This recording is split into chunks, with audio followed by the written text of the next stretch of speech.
이번 영상에서는 파이썬을 사용해서 구글 드라이브에 파일을 업로드, 다운로드 해보도록 하겠습니다. 저번 영상에서 저희는 OOS 동의 화면을 열기 위한 인증 정보를 받았는데요. 이를 통해 우리 프로그램에서 OOS 동의를 받고 구글 드라이브에 파일을 업로드, 다운로드 해보도록 하겠습니다. 전체적인 과정을 살펴보도록 하겠습니다. 우리의 프로그램이 사용자의 구글 드라이브에 접근하기 위해서는 사용자로부터 구글 드라이브에 접근의 권한을 받아야 되는데요. 사용자가 OOS 페이지에 동의를 하게 되면은 구글에서 확인을 받기 위한 동의서가 만들어집니다. 프로그램은 그 동의서를 갖고 사용자의 구글 드라이브에 접속할 수 있게 됩니다. 그래서 파일을 올리거나 다운받는 작업을 할 수 있게 되죠. 여기에서 사용자의 동의 정보를 프로그램으로 보내야 합니다. 사용자가 OOS 페이지에서 동의를 한 후 프로그램에서 사용자가 동의한 그 권한을 사용하기 위해서는 사용자의 동의 정보를 저장해야 되는데요. 여기서는 동의서라고 표현을 할게요. 그 사용자가 동의를 하고 그 동의서를 프로그램으로 전달하는 방식은 여러 가지 방식이 있습니다. 동의서를 전달하는 방식에는 크게 두 가지가 있는데요.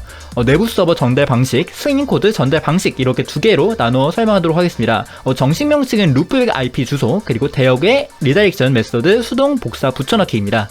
네, 이 내부 서버 전달 방식의 장점은요, 동의 결과가 자동으로 프로그램에 전달됩니다. 따로 작업할 필요 없이 사용자가 동의 화면에서 동의 버튼만 누르면은 동의 결과가 자동으로 프로그램에 전송됩니다. 그래서 대부분 이 내부 서버 전달 방식, 루프백 IP 주소 방식을 사용하는데요. 그런데 프로그램이 실행되는 기기와 동의를 하는 기기가 다른 곳에 있는 경우, 예를 들어 클라우드에서 하거나 아니면 진짜 물리적으로 다른 공간에 있는 컴퓨터에서 원격으로 접속해서 하는 등의 기기의 내부 서버를 열거나 그 내부 서버에 접근이 어려운 경우 승인 코드 전달 방식을 사용하게 됩니다. 이 방식은 사용자가 동의창에서 동의를 하게 되면은 승인 코드가 나오게 돼요. 그 승인 코드를 프로그램에 수동으로 복사 붙여넣기 해서 동의서를 전달하게 됩니다. 하지만 승인 코드 전달 방식은 보안상 이유로 폐지됐어요. 그래서 테스트 모드, 테스트 사용자로 등록한 계정만 사용할 수 있어요. 이게 무슨 말이냐? 저희가 저번 영상에서 OOS 동의 화면을 만들 때 이 테스트 사용자를 등록을 해야 했는데요. 이 테스트 사용자로 등록한 사람만 쓸 수 있고, 그리고 이거가 테스트 모드일 때만 사용이 가능하다는 뜻입니다. 그래서 혼자 사용할 경우에는 테스트 모드로만 사용해도 되기 때문에 이걸로 써도 됩니다. 문제가 없어요.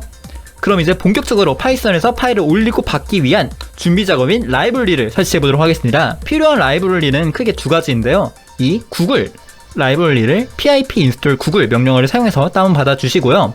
그리고 구글 API 파이썬 클라이언트 라이브러리 이렇게 두 가지를 다운받아 주세요. 이건 역시 pip install 구글 API 파이썬 클라이언트 명령어로 다운받으실 수 있습니다. 이제 본격적으로 코드를 짜볼게요. 이런 코드를 통해서 사용자로부터 동의를 받게 되는데요.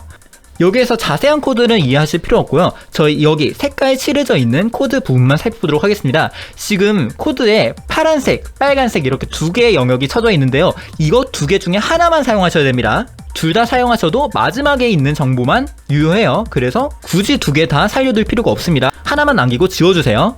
네, 위에 파란색 방식이 내부 서버 전달 방식이고요. 아래 빨간색 영역이 승인 코드 전달 방식입니다. 아까도 말씀드렸지만 빨간색 영역의 코드는 테스트 모드에서만, 그리고 테스트 모드에 등록된 테스트 사용자만 사용이 가능하다는 점 참고해주세요. 네, 그럼 지금까지의 코드를 실행하여 동의를 진행해봅시다. 지금 이 화면은 어떤 방법을 사용하시든 똑같이 진행되는 화면이에요. 그래서 이렇게 동의 페이지가 있는 주소가 표시가 돼요. 내부 서버 전달 방식을 사용하신 경우 자동으로 웹브라우저가 열리기도 합니다. 그래서 이 동의 페이지로 접속해주세요. 네, 그러면은 이렇게 로그인 하라는 페이지가 나타나는데요. 여러분의 계정으로 로그인 하신 다음에 대망의 동의서를 확인하고 동의를 해줍니다. 네, 그러면은 내부 서버 전달 방식은 이걸로 끝나고요. 만약에 승인 코드 전달 방식인 경우에 이런 이 앱을 신뢰할 수 있는지 확인해주세요 라고 하면서 승인 코드가 화면에 표시가 되게 돼요. 그럼 이 승인 코드를 복사를 해가지고 복사를 하신 다음에 프로그램에 승인 코드를 입력해주세요 라고 표시가 되고 있을 거예요. 그 표시되는 공간에 붙여넣기를 해주시면은 됩니다. 이렇게 동의서를 프로그램에 전달을 하는 거예요. 네, 그럼 API 서비스라는 거를 생성해 볼 건데요. 이 API 서비스 뭔가 이름이 무시무시하죠. 근데 괜찮아요. 이 서비스 같은 경우에서는 API와 상호작용하기 위한 요소라고 생각을 하시면 되는데요. 이 서비스가 동의 정보를 가지고 구글의 드라이브, 구글 캘린더 이런 데 접속을 해가지고 작업을 하는 거라고 생각을 하시면 됩니다. 네, 그러면 이 서비스 생성해 보도록 하겠습니다. 아까 보신 코드에다가 이어 쓰시면 돼요. 네, 이렇게 이 코드를 입력하면은 서비스가 생성되게 됩니다. 네, 그러면은 이제 다 됐어요. 파일 한번 업로드 해볼게요. 파일 업로드 코드는 이렇게 작성을 하시면 되는데요. 이건 역시 이전 코드에 이어 붙여가지고 작성해 주셔야 돼요. 앞에 보이시는 모든 코드들을 다 이어 붙이셔야 되는 겁니다. 다 따로따로 실행시키는 거 아니에요. 한 앞에 거에 이어 붙이는 겁니다. 네, 그러면은 이 코드 설명드리도록 하겠습니다. 네, 맨 위에 파일 메타데이터라는 게 나오는데요.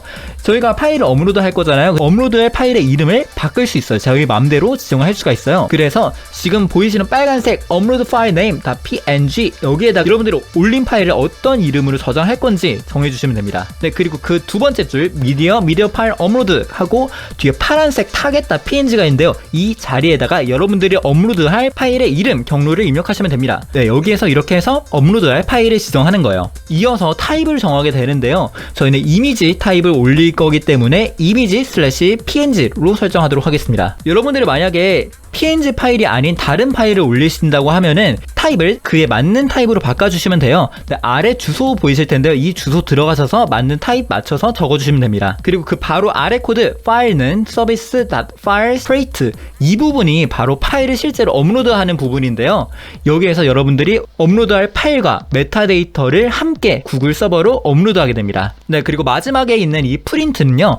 업로드할 파일의 아이디를 출력하는 부분입니다. 이 아이디 어디에 쓰이는지 그 바로 다음 파일 다운로드 코드에서 살펴보도록 할게요. 이 파일 다운로드에서는 파일의 아이디를 기반으로 파일을 다운받을 수 있습니다. 그래서 맨 위에 get file ID 이 부분을 그냥 지우시고 아이디 여러분들이 다운받을 파일의 아이디를 넣으시면 돼요. 근데 지금 이 예제 코드에서는 업로드한 파일을 다시 바로 다운받기 위해서 file.get id라고 입력했습니다. 여러분들이 그 파일의 아이디를 알고 계신다면 이렇게 직접 입력하시면 됩니다. 그러면 이미 구글 드라이브에 올라가 있는 파일 아이디는 어떻게 찾나요? 그건 다음 영상에 구글 드라이브의 폴더 안에 있는 파일 목록을 불러올 때 아이디를 불러오는 방법도 같이 설명을 드릴게요. 네, 이렇게 파일 아이디를 이 노란색 부분에 넣어 주셨으면은 맨 아래 보이시면 파란색 글자로 save file.png라고 적혀 있는데요. 이렇게 여러분들이 파일을 다운받을 이름을 이 자리에 넣어 주시면 됩니다. 네, 이렇게 실행하시면 여러분들의 파일을 업로드하고 다운받으실 수 있습니다. 다음 영상에서는 구글 드라이브에 폴더를 생성하고 폴더에 파일을 저장하고 그리고 폴더 안에 있는 파일 리스트를 받아오는 방법에 대해서 이야기해 보도록 하겠습니다. 네, 오늘 영상도 시청해 주셔서 대단히 감사드리고요. 그럼 저희는 다음 영상에서 뵙도록 하겠습니다. 감사합니다.